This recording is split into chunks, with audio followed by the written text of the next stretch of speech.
Hello and welcome to Behind the Bearcat. This is the podcast where the Northwest Missouri State University Career Services Office chats with Northwest faculty, staff, alumni, students, and friends to hear about their career journeys, how they got to where they are, and how they became Bearcats. I'm Northwest Internship Coordinator Travis Kline. And I'm the Assistant Director of Career Services, Hannah Christian. And today we are joined by Bob Machovsky, who is the Director of Alumni Relations and Annual Giving at Northwest. Hi, Bob. Hi, guys. Thanks for having me. Welcome to the podcast. This is awesome. So a little background. Bob and I were in the same cohort of master's program here, and we referred to ourselves, we had a little team, so we had like pods within our cohort. We were the dream team. Bob, myself, and Matt Whipple. Shout out, Matt, if you listen to the podcast. We still remember the dream team. That's awesome that you remember that. Yes, the dream team was large and in charge back then. That's right. All right, Bob. So what we typically do is we like to go rewind all the way back to young Bob days. And first of all, where are you from originally? Originally from South Dakota. Grew up in a small town there and went to the University of South Dakota for my undergraduate degree, where I majored, oddly enough, in alcohol and drug studies, which I get a lot of eyebrow raises, like that's actually a major, or what you do with that. And so my hope was that I was going to do prevention work, so work on grants, program coordinator, exactly, going to communities and try to prevent individuals from using substance abuse. And so that was not the option, though, that I ended up going through when I graduated. So I ended up taking a different track after I graduated from USD, which was an advancement in alumni work. So now you run events where you give people alcohol. Exactly. Isn't that funny how things work out? Life is crazy. So let's go back to young Bob days in South Dakota. Yes. What was your first job? Yes. Paid job. Okay. But your parents were not paying you. Like, it wasn't for your parents. Yeah, I worked for Duluth Greenhouse, which in South Dakota you could be 14 and work in an agriculture-related position. And so that was the first position I could get. And it was awesome. I got to work with plants and work in a greenhouse that was full of, wonderful smelling things and awesome looking things. And it was great. It was the time of my life. What was it? Okay, so a little back. I have a botany degree, right? Yeah. Was it flowers, vegetables, a mixture of all of them? A little bit of mixture of everything. And so I got to learn some, potting techniques and just bet you had to water a lot. Exactly, yes, and then clean up after a lot too. So it was hard work, but I will say that I learned some valuable skills from that to help myself now have my own green thumb, I guess I would say. Okay, I was going to say, so what valuable skills? That's a great little teaser. Yeah. What did you learn from greenhouse labor? I would definitely say it really does depend on the soil that you use when you're planting anything. And so if you go skimpy on that, you're going to have skimpy results. And so, and then the big thing is just consistency. You have to water the plants. And so if you want them to grow, you have to water them. But then also lighting and all that goes into how the plant will grow, and too much or too little will affect its outcome. And so that was kind of some of the pieces that I walked away with when I do my own gardening and flower work at my own home. Young Bob at 14, right, learning exactly. these big lessons. Yes. So where did you go? Did you work at the greenhouse long term or through high school? Did you go to any other jobs? Yeah, after that, when I turned 16, I went to, it was called the Parker Filter Plant, and where we made airplane filters and lawnmower filters.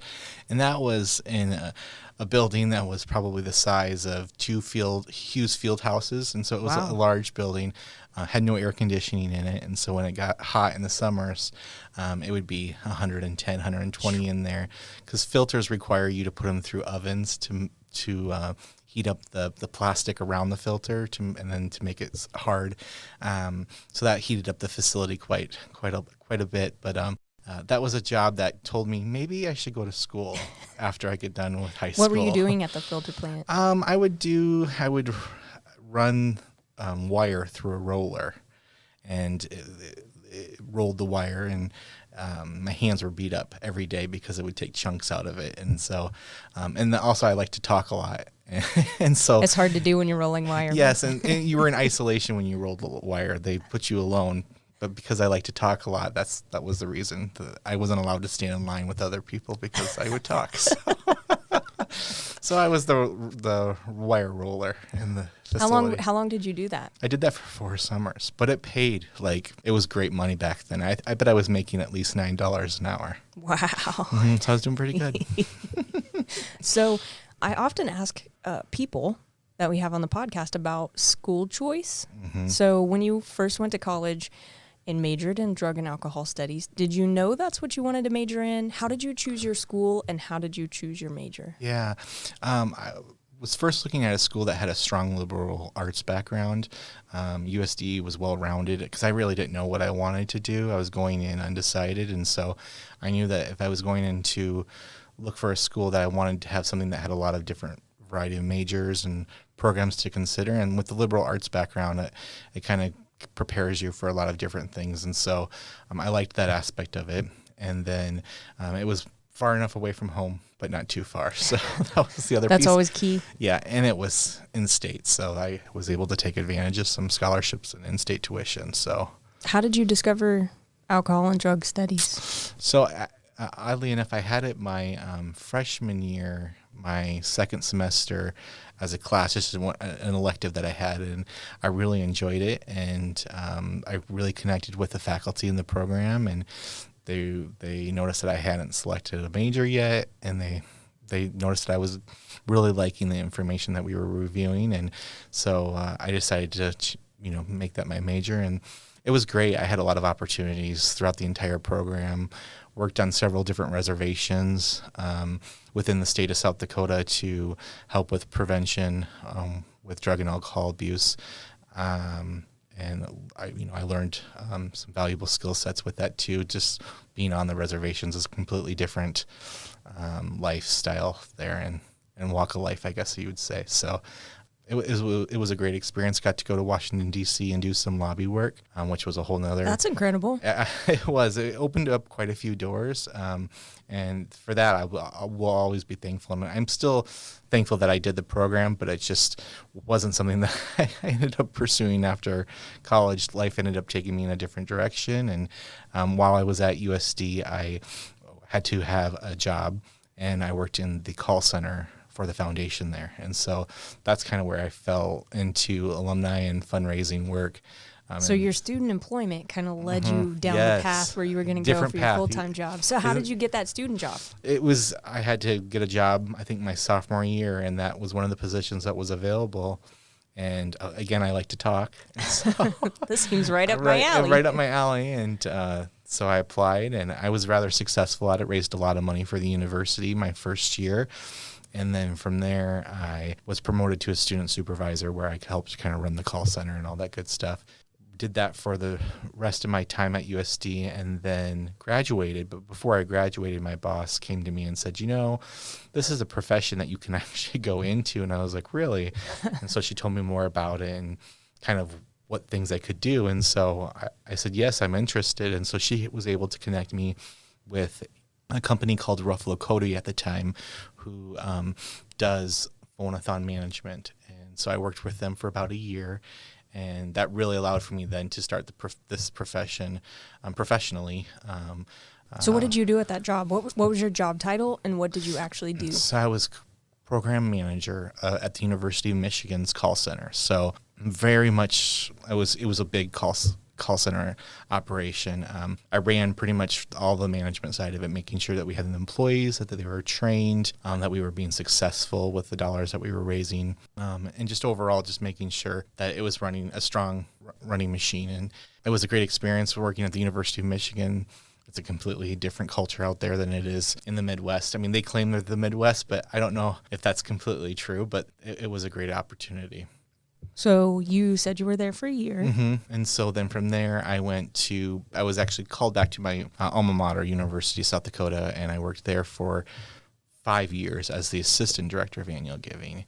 And there I ran the call center and then also all of their additional fundraising pieces, so direct mail, e-solicitations, things of that nature. So Ruffalo Cody, so what I'm assuming is like University of Michigan is a big school. Mm-hmm. And so they contracted out to Ruffalo Cody. Exactly. You were doing the program manager with that. So you were on staff for the actual exactly. school. I was on staff with their foundation. Okay. And so, but because of my experience with running call centers and also just annual giving in general, I was able to make that next move and just actually run my own program instead of having it run through a vendor. Assistant director. So you mentioned adding extra pieces on top of the call center management. Talk to me about how it. So I know as a program manager, you were still managing like the people who were calling, right?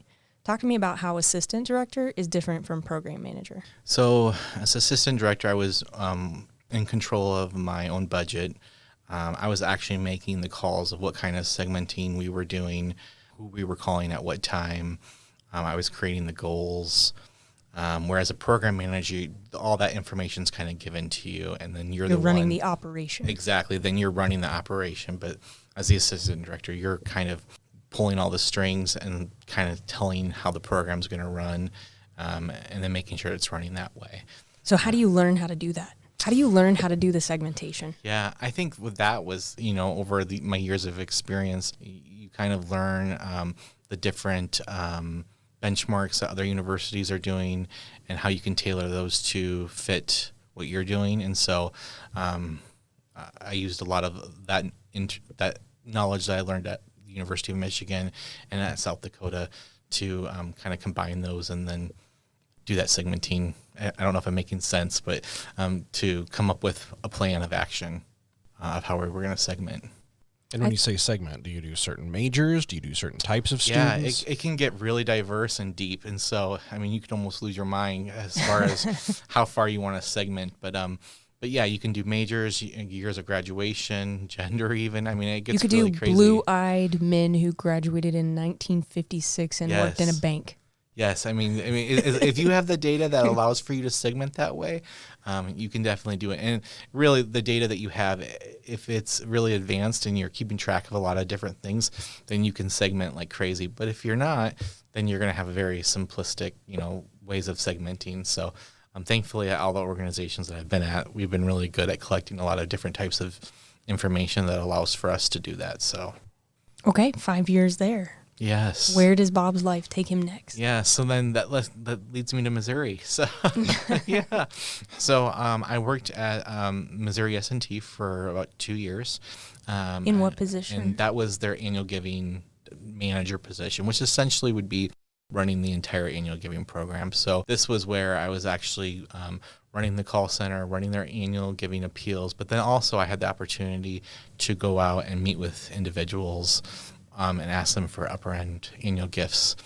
So that was something that I was able to increase professionally my experiences, which was great. And then I was there for about 2 years, and then that led me to here.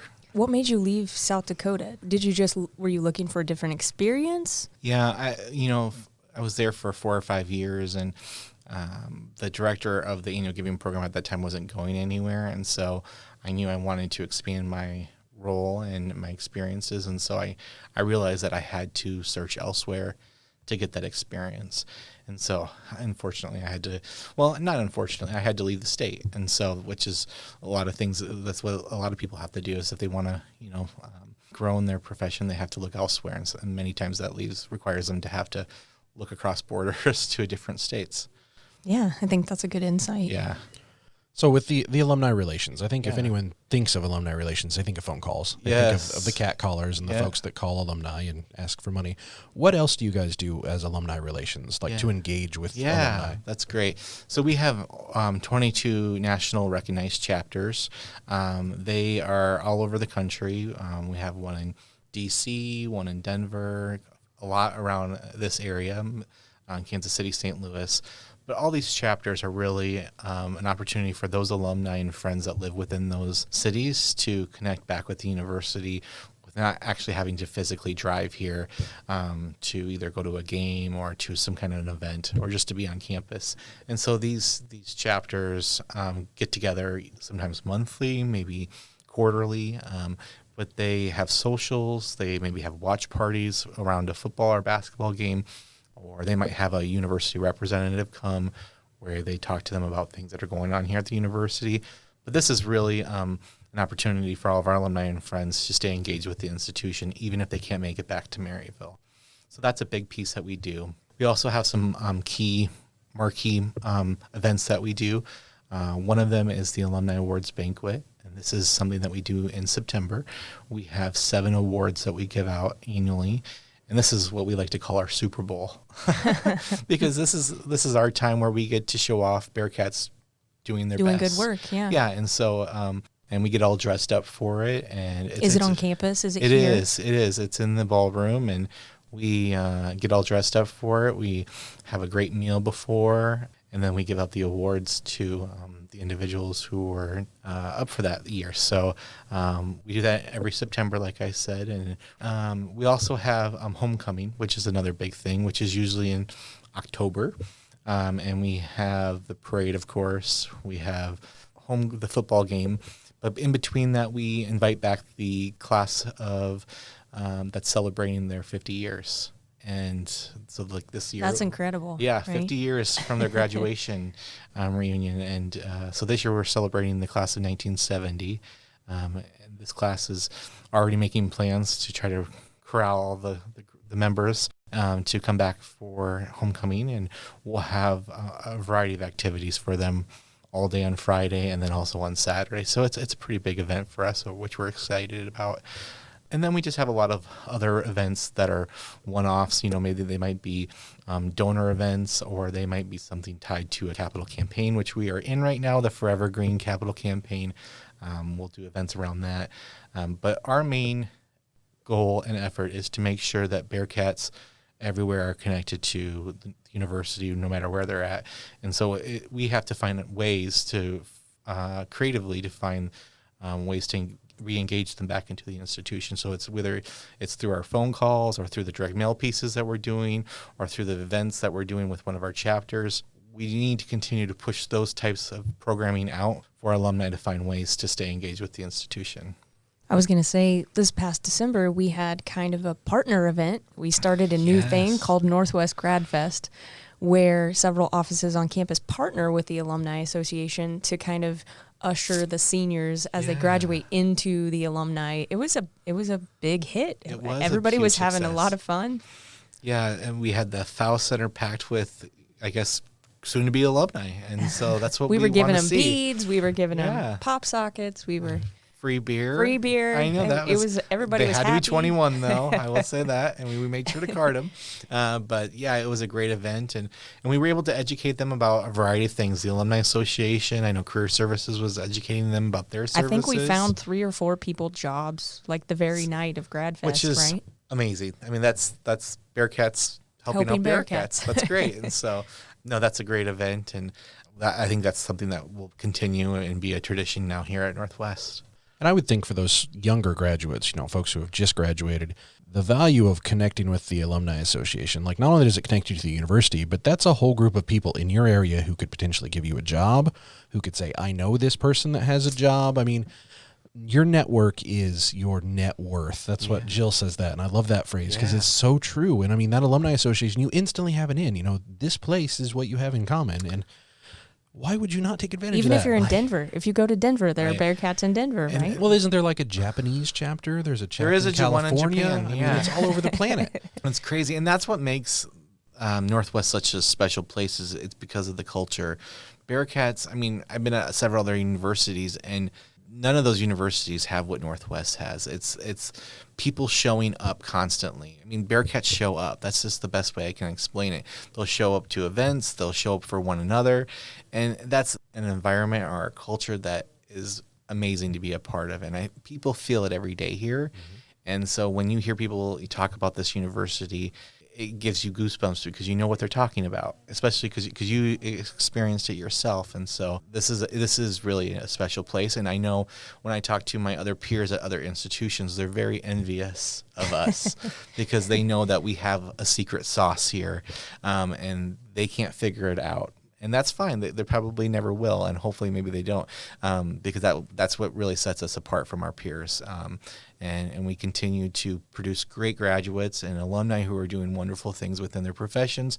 But there's so many alumni and friends of this school that are giving back to this this great place in so many different ways, and I get to see that daily, and so that's really what helps me continue to want to come back to work, is because I know everything that we're doing has such a huge impact and has such a positive way to actually make change for the future. That's a good Especially point. for Like, Northwest. you have a feel-good job, kind of, Right? right? Like, Yeah. you're like, hey, friends, give to the student. Hey, Right? students, Yeah. you're benefiting from the friends. And all how the can good you say things. no to that? You're like, oh, it's for the kids. But it's so true. I mean, it's for Northwest students to make their way out in life after they graduate from here.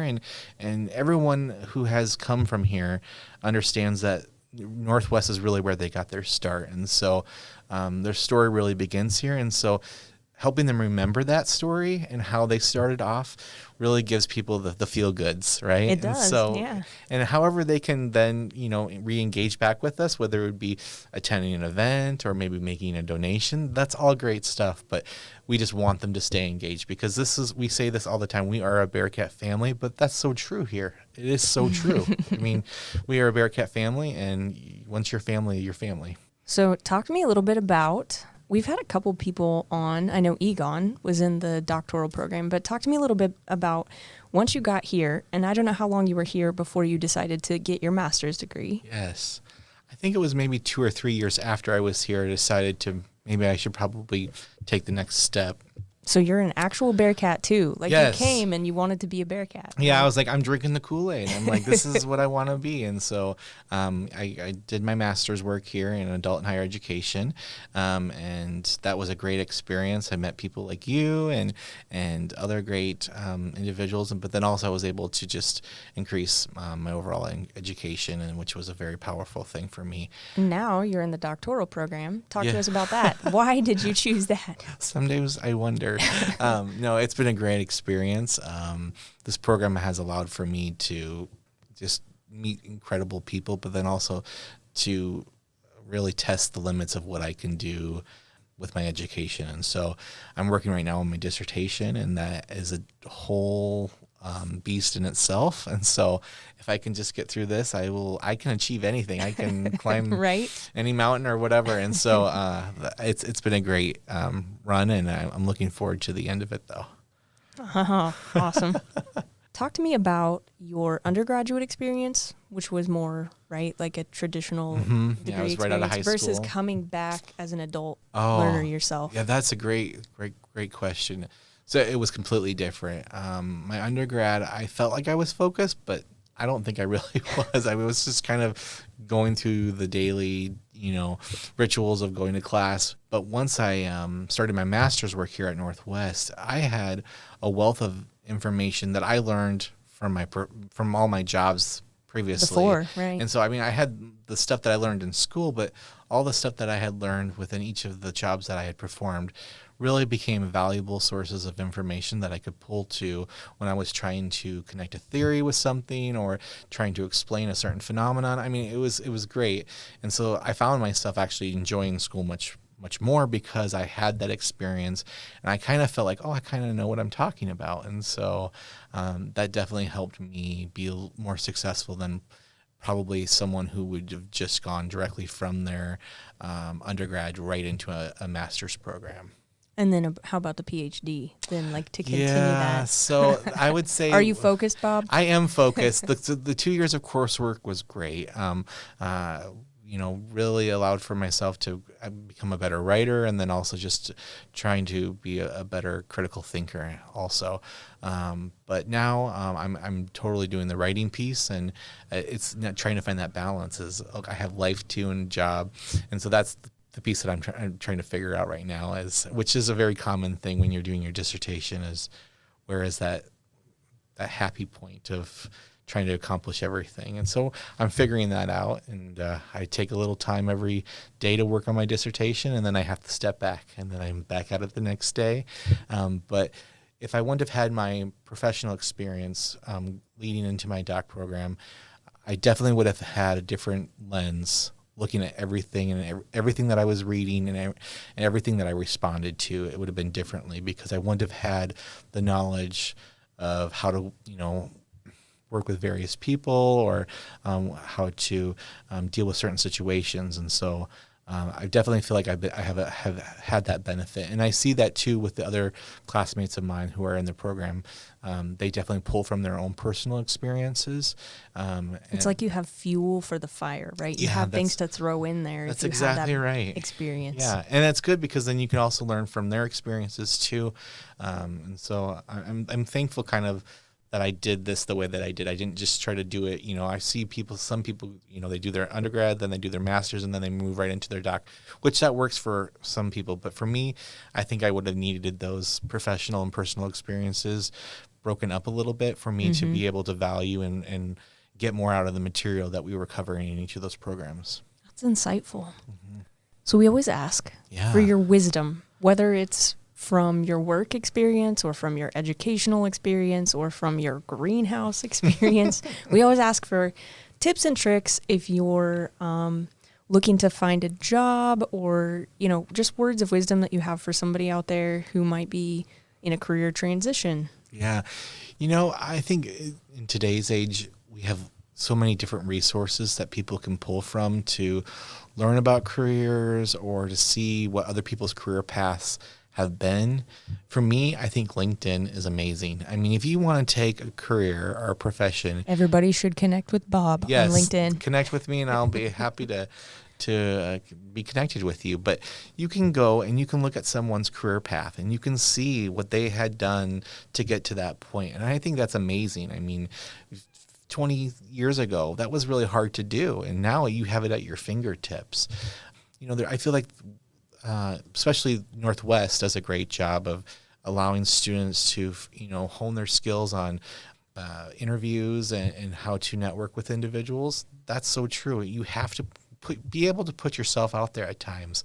And so, talking to someone who has who's in a profession that you're interested in going into, talk to them. I mean, it might feel awkward at times, but you have to put yourself out there you have to be a little vulnerable to be able to grow, I guess. And so, and that was something when I was younger, I was hesitant to do, but I can see how the more you do that, the better it puts yourself in a better position to actually learn more, maybe learn of a new job out there. But just continue to do research on areas that you're interested in and pull from different resources, whether it be a personal resource or something from the web such as LinkedIn. Those things are all valuable, and you can kind of combine them all, and you can start making your own assessments of, yes, I like that, or I like how they did that, where they worked in that field first and then they moved into that next field. And so that's what I think people should take advantage of, is the resources that they have around them. Great answer. If someone's listening who is an alumni or going to be an alumni soon, how can they get involved with the Alumni Association? Yeah, so they can call... Friend Bob on LinkedIn. Yeah, friend me on LinkedIn first. But we are all over the place. If you go to the Northwest website, just go /alumni, and we have all of our information there, from how to get involved with the university and the Alumni Association to the different events that we have coming up. I definitely encourage anyone who's trying to connect with another Bearcat to also connect with us, because we can help you find that individual and hopefully reconnect you with that individual. We're here to make sure that our alumni and friends stay engaged with the institution. And so if you want to help us maybe put on in a future event, that's even better. And so we're always looking for more volunteers for whatever we do. But the Alumni Association is here to look for creative ways to engage with our alumni and friends. All right, the last question. Drum roll. You already kind of talked about this, but what does it mean to you to be a Bearcat? Yeah, I did kind of hit on that. That's right. I would have to say that Bearcats just generally show up. I mean, they constantly always surprise me, but they don't surprise me, but they do.